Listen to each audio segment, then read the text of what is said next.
44 number के सूत्र में कहा गया है, स्थूल स्वरूप सूक्ष्म अन्वय अर्थवत्व संयमाद भूत जय। अब इसमें देखिए कहा गया है कि स्थूल, उसके स्वरूप, उसके सूक्ष्म और उसमें जो अन्वय मिला हुआ है और उसके अर्थवत्व, इन 5 प्रकार की जो अवस्था है उसमें जब हम संयम करते हैं तो पांचों महाभूत पर विजय प्राप्त हो जाती है। अब ये जो पांचों अवस्था बताई गई है, स्थूल स्वरूप सूक्ष्म अन्वय अर्थवत्व, ये पांचों अवस्था स्थूल के बताए गए हैं, यानी पांचों भूत के बताए गए, जो पंच महाभूत है उसकी ये अवस्था बताई गई है 5। तो कई बार एग्जाम में आपको आ सकता है जो 5 महाभूत के जो 5 अवस्था है जिसमें संयम करने से उन पर विजय प्राप्त होती है, उनको क्रम से लिखें। स्थूल स्वरूप सूक्ष्म अन्वय अर्थवत, इसको 4 से 5 बार मनी मन रिपीट कर जाइए, और बहुत ज्यादा याद रखने की जरूरत नहीं, रिपीट कर जाएंगे चित्त में रहेगा, जब आपके सामने वहां आएगा तो अचानक से वो निकलेगा, बाद में हम लोग रिविजन भी करेंगे उसमें भी आएगा ये। इसमें हम लोगों ने घेरन संहिता में भी देखा हुआ था कि 5 चक्र पर जब हम संयम करते हैं या उसमें ध्यान लगाते हैं तो उसके बाद पांचों महाभूत पे विजय प्राप्त कर लेते हैं। तो उसका अलग तरीके से यहाँ बताया गया है, स्थूल यानी कि स्थूल के, फिर उसके स्वरूप के, फिर उसके सूक्ष्म भाव के, फिर उसमें जो 17 स्तंभ मिला हुआ है उस पे, और अर्थवत्व का मतलब होता है पुरुष का भोग और अपवर्ग। जब क्रम से हम संयम करते हुए जाते हैं तब हमें पांचों महाभूत पर विजय प्राप्त कर लेते हैं। पांचों महाभूत कौन से हैं? पृथ्वी जल अग्नि वायु और आकाश। तो स्थूल का अर्थ पृथ्वी जल अग्नि वायु और आकाश का जो अपना स्थूल रूप है उसके बारे में कहा गया कि ये है जो आप जानते हैं। स्वरूप हुआ, स्वरूप का मतलब ये आकाश का स्वरूप अवकाश देना है, तो वही स्वरूप हो गया। कहते हैं ना आपके शरीर में कहाँ कहाँ आकाश है, कहते हैं नेजल कैविटी में आकाश है, तो वो उसका एक तरह से स्वरूप माना जाएगा। सूक्ष्म भूतों का कारण, यानी कि ये जो स्थूल भूत है, पंच महाभूत है जिसकी चर्चा कर रही है, जिस पर हम विजय प्राप्त करेंगे संयम करके, उसका कारण क्या है? कारण का मतलब उसके पिता कौन है, कहाँ से उत्पन्न हुआ है? वो तन मात्रा से उत्पन्न हुआ है। ये हम लोग सांख्य शास्त्र का जो बीच में हमने थोड़ा सा दिया हुआ था, तत्व की उत्पत्ति कैसे हुई, इसमें बताया हुआ था कि तन मात्रा से पंच महाभूत आया हुआ है। तो सूक्ष्म का कारण हुआ तन्मात्रा, जो ये पांचों स्थूल भूत है। अब अन्वय, अन्वय का तात्पर्य ये होता है जो पांचों स्थूल भूत आपके हैं, पंच महाभूत हैं, यानी पृथ्वी जल अग्नि वायु और आकाश, इसमें पांचों के सत रज और तम तीनों सब में मिले हुए, तो में सत रज तम मिला हुआ है। अब किस रूप में मिला हुआ है? तो कहते हैं वो प्रकाश क्रिया और स्थिति धर्म से मिला हुआ है, यानी सतरजतम प्रकाश क्रिया और स्थिति के धर्म से पांचों भूतों में जो मिक्स है उसी को अन्वय कहा गया। अब प्रकाश क्रिया और स्थिति का तात्पर्य यह है कि सत्व का जो है वो प्रकाशित करता है, रज जो है वो क्रियाशील होता है, तम जो है वो स्थिति मतलब कि एक ही जगह रहता है, वो आलस आलस वाली स्थिति से इसका तात्पर्य जोड़ा गया है। तो वो तीनों इसमें मिला जुला होता है, उसी को अन्वय कहते हैं, उस पर भी हमें संयम करना है। उसका अर्थवत्व का मतलब होता है पुरुष का भोग और अपवर्ग, यानी कि जब आपने सब कुछ जान लिया, सारा भोग कर लिया, तो अब भोग के लिए कुछ बचा नहीं, तो हमें मोक्ष चाहिए यानी अपवर्ग चाहिए। इस तरह से ये 5 चीजें बताई गई हैं आपके पंच महाभूत को विजय प्राप्त करने के लिए, उस पर संयम करके। और सर सर एक बार स्थूल स्वरूपा वाला एक बार और बता दें प्लीज, ये पहुंचा नहीं अभी। स्थूलावस्था से तात्पर्य हुआ कि जिस रूप में हम उनको अपनी इंद्रियों द्वारा अनुभव करते हैं, जैसे पृथ्वी को देखते हैं तो पृथ्वी दिखती है यानी स्थूल है, बाकी चीज़ें सूक्ष्म होती हैं। तो पंच महाभूत स्थूल है, जो वो हम अपनी इंद्रियों द्वारा जो उसको देखते हैं, जिस रूप में देखते हैं, वही यानी कि दृष्टिगोचर होना, इसी को स्थूलावस्था कहा गया है।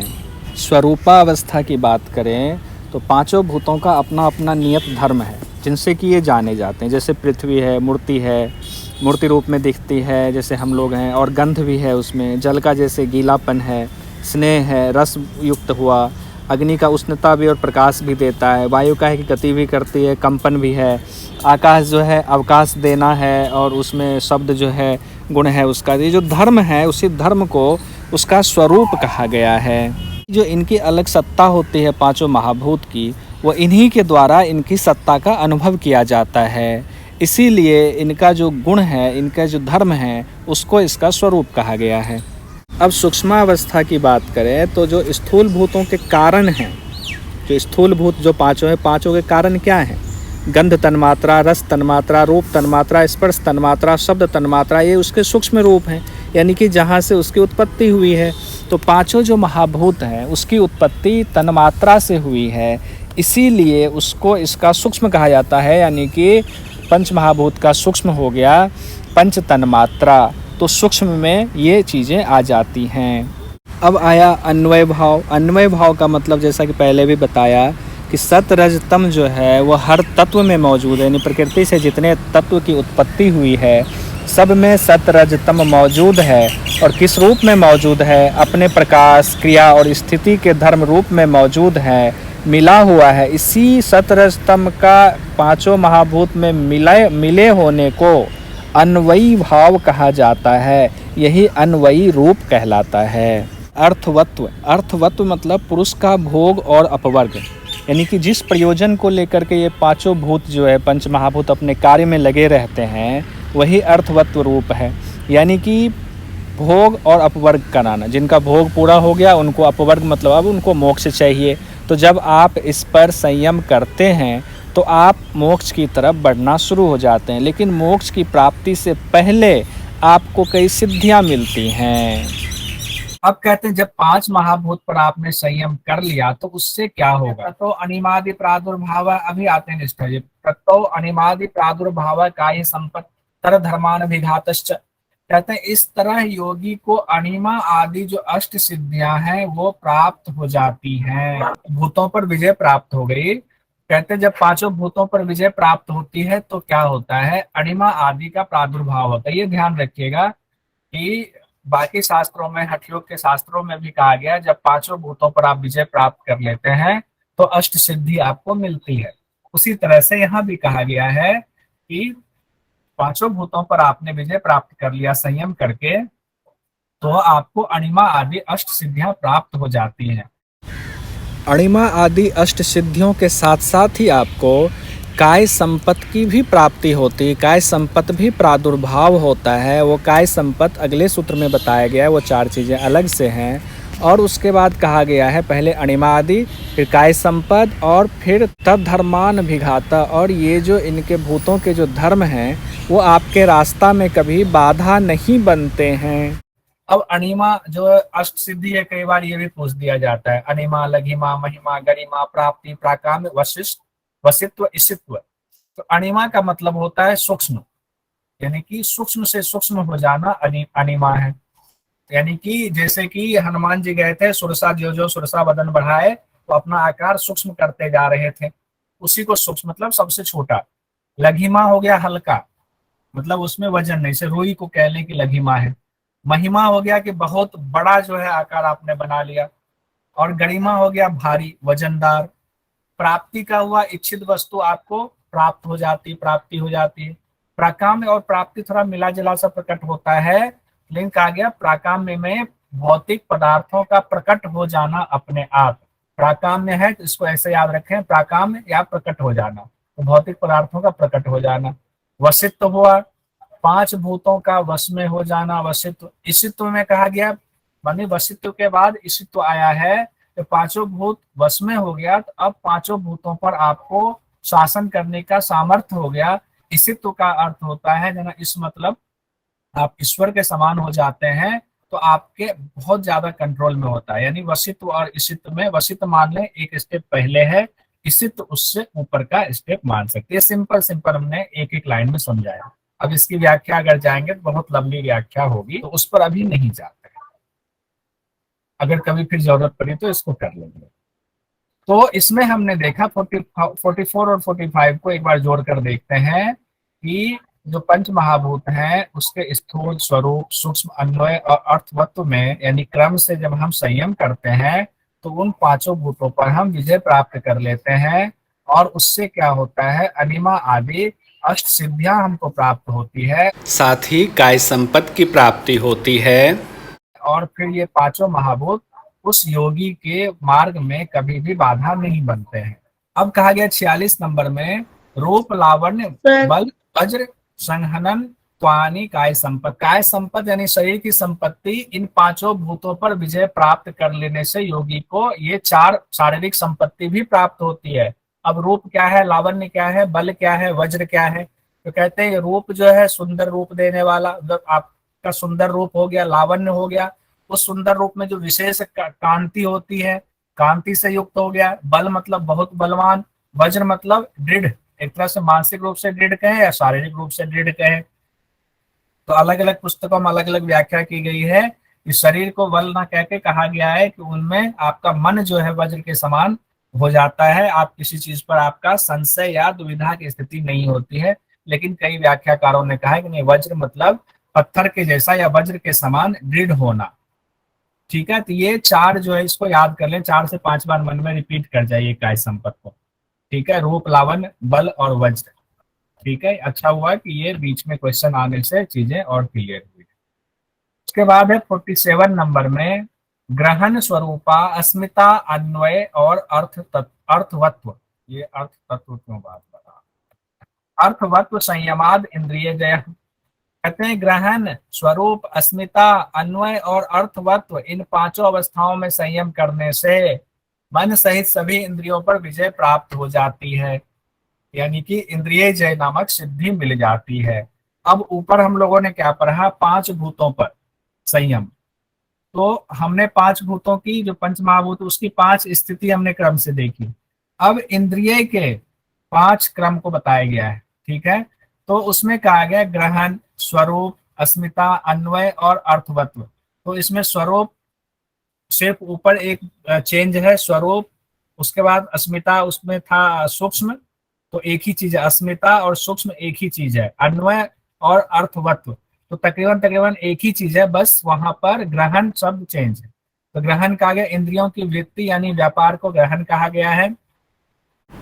उदाहरण के लिए अगर हम ये ले लें कि एकादश इंद्रिय में से 5 ज्ञानेंद्रिय 5 कर्म इंद्रिय, तो उदाहरण के लिए एक ले लेते हैं कि हमने एक ज्ञानेंद्रिय में से कान को ले लिया, तो कान है और शब्द है। तो शब्द और कान का क्या है, कान जो है शब्द को ग्रहण करता है, मतलब कान शब्द को सुनता है।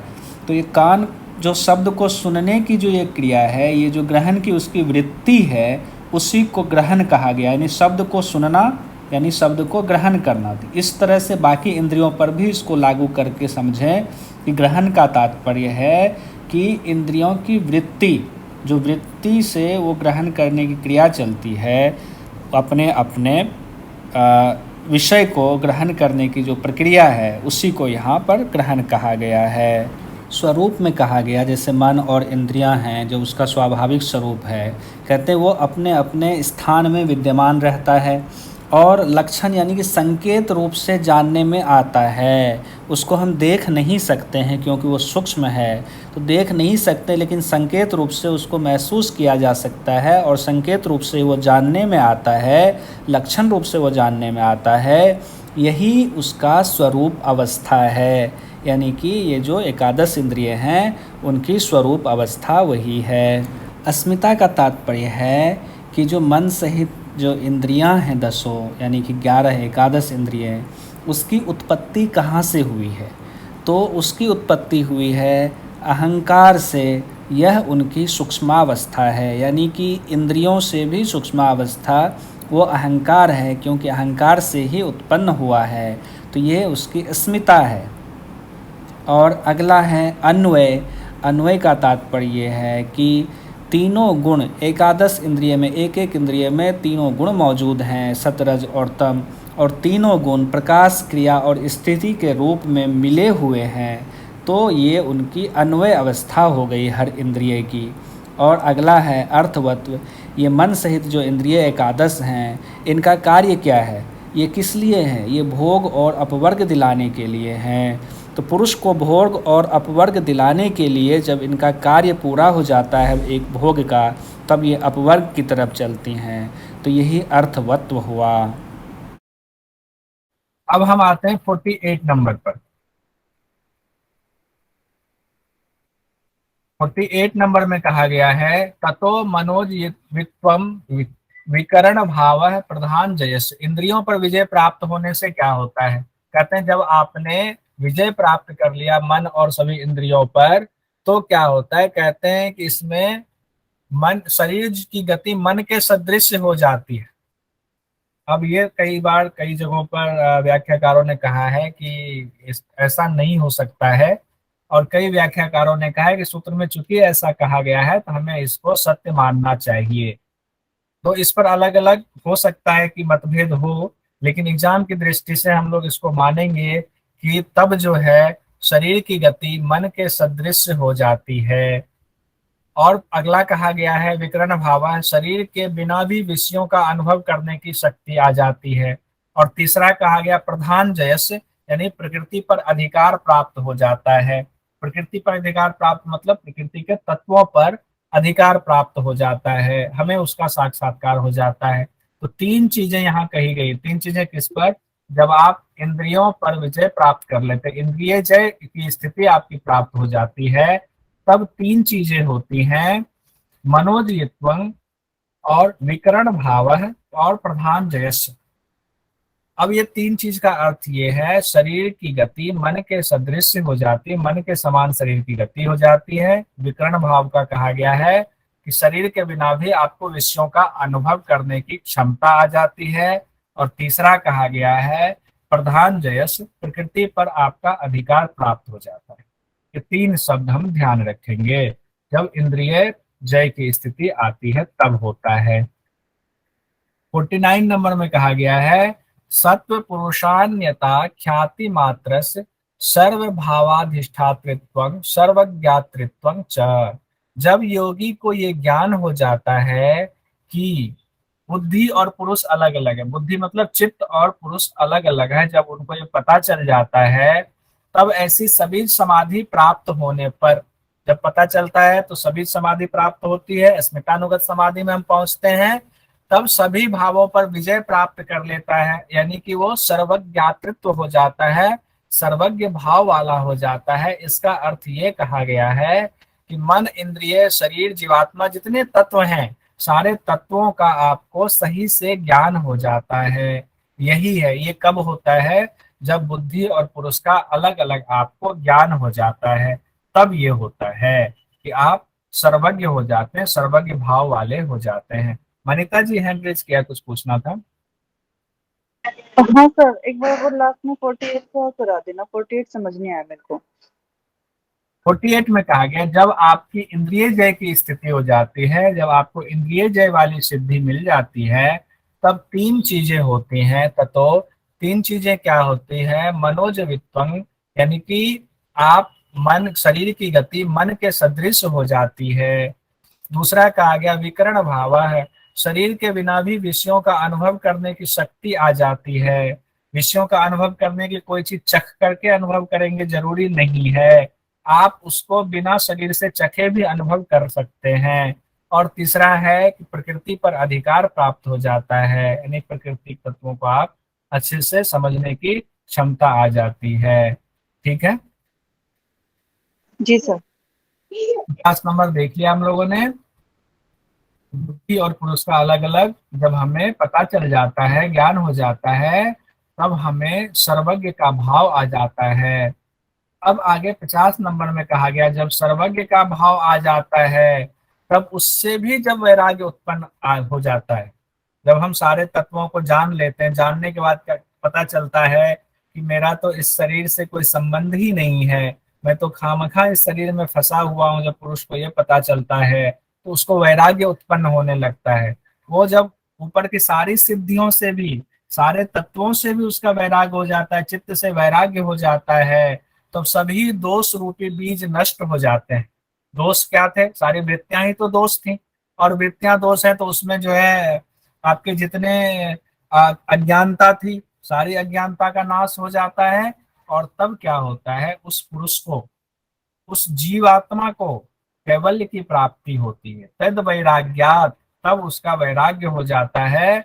और अपि दोष बीज क्षय, सभी दोषों का जो बीज है मौजूद है, वो बीज क्षय हो जाता है, दोषों का बीज क्षय हो जाता है, और तब कैवल्य की प्राप्ति होती है।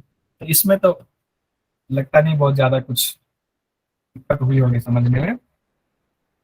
उसके बाद 51वें नंबर में कहा गया है, अब देखिए 51 नंबर बड़ा इंटरेस्टिंग है। कहा गया है स्थान्युप निमंत्रणे संगस्मया कर्णनम पुनर्निष्ठ प्रसंगात। कहते हैं जब आपकी स्थिति बहुत अच्छी हो जाती है, ये बीच में कहते हैं केवल से ठीक पहले की स्थिति ये है, ठीक है, बीच में दिया गया है। कहते हैं क्या होता है जब आप योग साधना करते हैं, आपको संप्रज्ञात समाधि और संप्रज्ञात समाधि मिलनी शुरू हो जाती है, आप उस स्टेज में आते हैं, फिर उसको दृढ़ करने लगते हैं, परिपक्व करने लगते हैं, तो तब क्या होता है देवता लोग भी आपको बड़ा जो है मान सम्मान देने लगते हैं। आपको तरह तरह के व्यंजन का, तरह तरह के उनके अंदर जो क्षमता होती उन क्षमताओं से आपको अवगत कराते हैं, आपको निमंत्रण दे देते हैं। तो अगर आप उसमें फंस गए तो फिर कहा गया है तो आपका अनिष्ट पुनर्निष्ठ प्रसंगात, आपका अनिष्ट तय है। फिर आप उसमें उसके संग में अगर आपने राग कर लिया तो जिसको छोड़ना चाह रहे हैं उसी में फिर फंस रहे हैं। एक तरह से कहते हैं ना, कोई समाधि में बैठे हुए हैं, ध्यान में बैठे हुए हैं, तपस्या में बैठे हुए हैं, तो उनको लुभाने के लिए तरह तरह के प्रयोजन किए जाते हैं। तो इसकी व्याख्या में कहते हैं व्याख्याकार कि अपनी अपनी भूमियों के जो स्थानपति होते हैं, जो देवता होते हैं, वो क्या करेंगे आपको बड़े आदर से नाना प्रकार के भोगों और ऐश्वर्यों से आपको परीक्षित कराएंगे, आपको प्रलोभन देंगे, आपको बुलाएंगे, और आपको ये पता नहीं चलेगा कई बार कि आपको प्रलोभन दिया जा रहा है कि आपको सम्मान दिया जा रहा है, और आप उस प्रलोभन को सम्मान समझ लेते हैं और उसमें आप फंस जाते हैं, उसमें राग कर लेते हैं, और आपको लगता है हम तो बड़ी इस स्थिति में पहुंच गए हैं, इसीलिए तो देवता लोग हमें सम्मान दे रहे हैं। तो आप जैसे ही उसमें फंसे और अपना अभिमान जैसे ही आपने किया, वैसे ही आपको आपका अनिष्ट शुरू हो जाता है, यानी आपका योग भंग होना शुरू हो जाता है। तो कहा गया है, महर्षि पतंजलि कहते हैं कि इन योगियों को, जो हम जिस स्थिति में अगर हम योगी पहुंच जाए, तो इन चीजों से सदा सावधान और सचेत रहना चाहिए। इन चीजों में फंस करके हमें अपना परिश्रम, हमें अपना समय बर्बाद नहीं करना चाहिए, इसी की चर्चा की गई है। ना ही हमें अभिमान करना चाहिए। अब सिंपल सा बात अगर हम लोग कर लें, हम लोग अगर योगी है, थोड़ा सा भी योग में अगर उस स्थिति में ना भी जाए, थोड़ा सा योग में अच्छी स्थिति प्राप्त कर लेते हैं, तो कई बड़े बड़े लोग, नेता या फिर कोई बड़े बिजनेसमैन हमें आमंत्रित कर लेते हैं, और जब हम उसमें चले जाते हैं किसी सभा में, और वहां पर हमें वक्ता बना दिया जाता है, हमें 5 मिनट समय दिया, कुछ बोल लेते हैं, तो आकर के हम बड़ा बखान करते हैं, अभिमान करते हैं कि हम तो बहुत बड़े योगाचार्य हो गए हैं, कि हमें जो है बड़ा सम्मान दिया गया, उस जगह बुलाया गया, 10 जगह हम उसकी चर्चा करते हैं। जैसे आप वो आसक्ति अभिमान में फंसते हैं तो आपका अनिष्ट शुरू हो जाता है, इसका अर्थ यही है। 52 नंबर में कहा गया है क्षण तत्क्रमयो संयमाद विवेकजम ज्ञानम। इससे बहुत सवाल आता है। कहा गया क्षण और उसके क्रम में संयम करने से विवेक ज्ञान उत्पन्न होता है। ये सूक्ष्म चीजें हैं। क्षण और उसके क्रम, यहाँ समय की बात की गई है। कहा गया अत्यंत लघु काल जो होता है उसको कहते हैं एक क्षण, क्षण मात्र। तो अत्यंत लघु काल का नाम क्षण है। क्षण बहुत छोटा, और क्षणों का जो प्रवाह है, वो जो प्रवाह लगातार बहता रहता है बिना टूटे हुए, तो वो क्रम है। यानी कि क्षण छोटा कण मान लिए समय का, और जब उसका प्रवाह बिना टूटे हुए चलता रहता है तो उसको क्रम कहते हैं। तो क्षण और उसके क्रम में संयम करने से विवेक ज्ञान की प्राप्ति होती है, विवेक ज्ञान उत्पन्न होता है। समय का आभास नहीं रहा, 9 बज गए हैं। सूर्या सर 2 मिनट ले लूं, और बस 2 सूत्र बचा हुआ है, जल्दी से इसको। बिल्कुल सर, आप ले लीजिए। 53 नंबर में कहते हैं, देखिए विवेक ज्ञान का आपको आ जाएगा, क्षण और उसके क्रम में संयम करने से क्या होता है, या विवेक ज्ञान उत्पन्न होता है कैसे, तो 3-4 ऑप्शन दे दिया जाएगा। तो हमें क्षण और उसके क्रम को याद रखना पड़ेगा। क्षण छोड़ और क्षण के क्रम में संयम करने से विवेक ज्ञान उत्पन्न होता है। 53 नंबर में जाति लक्षण जैसे अयतान अवच्छेदात तुल्यो प्रतिपत्ति, यानी कि अब कहा गया कि अगला स्टेज क्या होता है कि जाति लक्षण और देश के भेद से जो मिला हुआ है सब कुछ है, आपका चित्त है, ये शरीर है, हम सब कुछ उसमें ये सब मिला जुला हुआ है। एक मतलब सारे तत्वों का भी ज्ञान नहीं है, वो क्या है, मिक्स है अभी।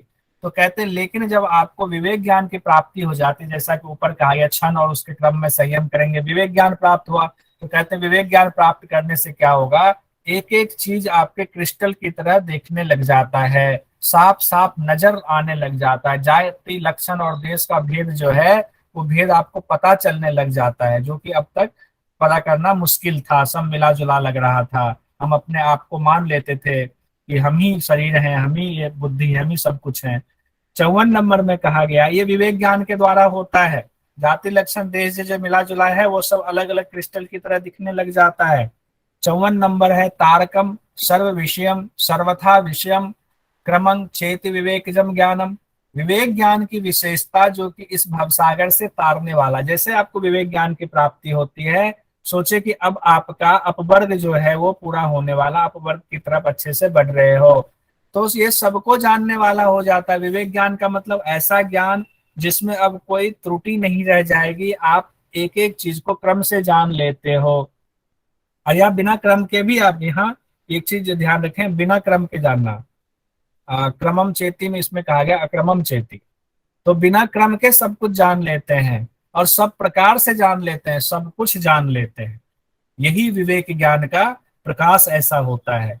कहते हैं जब हम सब कुछ को अलग अलग जान लेते हैं और हर प्रकार से जान लेते हैं, तब क्या होता है, 55 नंबर में कहा गया सत्व पुरुषयो शुद्धि साम्य कैवल्यम। इससे क्वेश्चन आता है तब बुद्धि और पुरुष यानी आत्मा यानी कि प्रकृति और पुरुष, इन दोनों का समान रूप से इनकी शुद्धि हो जाती है। तो बुद्धि इसलिए क्या कहा गया है, प्रकृति को हम डायरेक्ट नहीं जानते हैं, कभी प्रकृति का साक्षात्कार डायरेक्ट नहीं होता है।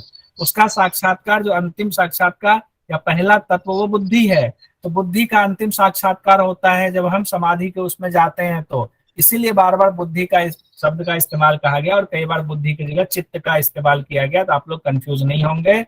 अगर आपको दे दे बुद्धि या पुरुष का जब समान रूप से उसकी शुद्धि हो जाती है, या चित्त या पुरुष का समान रूप से शुद्धि हो जाती है, तब विवेक ज्ञान के द्वारा तब कैवल्य की स्थिति प्राप्त, यानी तब विवेक ज्ञान आपका वहां पर काम आता है कैवल्य की स्थिति में आपको पहुंचाने के लिए। ठीक है, तब कैवल्य की प्राप्ति होती है। यहाँ पर कैवल्य पर छोड़ा है और जो चौथा हमारा पाद है वो कैवल्य पाद है। बस 3 क्वेश्चन हम और ले लेंगे, बस 3 क्वेश्चन, और कल जो है इस पाद के सारे क्वेश्चन हम कर लेंगे। सवाल आया हुआ था पतंजलि के अनुसार काय संपत्ति में शामिल है। देखिए क्वेश्चन आया हुआ था जो अभी आप लोगों ने पूछा था कि कैसे पता चलेगा, जो पुंडित जी ने सवाल उठाया था, बहुत अच्छा सवाल था। तो बताइए, क्वेश्चन आया था ऑप्शन में मनोहर और सुंदर काया, बलशाली काया, सुदृढ़ और गठीला शरीर, स्वस्थ और लचीला शरीर। कूट में देना है, एक क्वेश्चन नहीं, आंसर नहीं होगा इसका, कूट में होगा। कौन कौन सा दे बताए, जल्दी से बताइए, समय कम है। 1 2 3 है सर। अब लोग सहमत हैं या किन्हीं को 1 2 3 पुष्पलता जी, जी सर। ब्रह्मा जी, जी सर 1 2 3 है। तुषार जी ने कहा 1 2 3, तो ये 1 2 3 कहा गया ना, सुंदर काया, बलशाली काया, सुदृढ़ गठीला शरीर, ये तीनों आएगा। नीता जी 1 2 3, ठीक है। स्वस्थ और लचीला शरीर की चर्चा नहीं थी उसमें, ठीक है। अब अगला सवाल है बुद्धि और पुरुष का समान रूप से शुद्धि होने पर क्या होता है। कैवल्य प्राप्ति। कैवल्य प्राप्ति। ज्ञात होता है, क्या होता है, कैवल्य प्राप्ति। केवल होता है। तुषार जी ने कहा सब लोगों का कैवल्य होता है। सब लोग ये ध्यान रखिए, लास्ट वाला ही था। संप्रज्ञात है, संप्रज्ञात नहीं है। क्षण और उसके क्रम में संयम करने से क्या होता है, जल्दी से बताइए। विवेक ज्ञान। विवेक ज्ञान। तुषार जी ने कहा विवेक ज्ञान, मीना जी ने, सब लोगों ने सब लोगों का विवेक ज्ञान, ठीक है। अब क्वेश्चन कल के लिए बहुत सारा क्वेश्चन तैयार है, कल हम लोग जरूर जुड़िएगा और अपना आकलन कर लीजिएगा उसमें कहाँ है आप।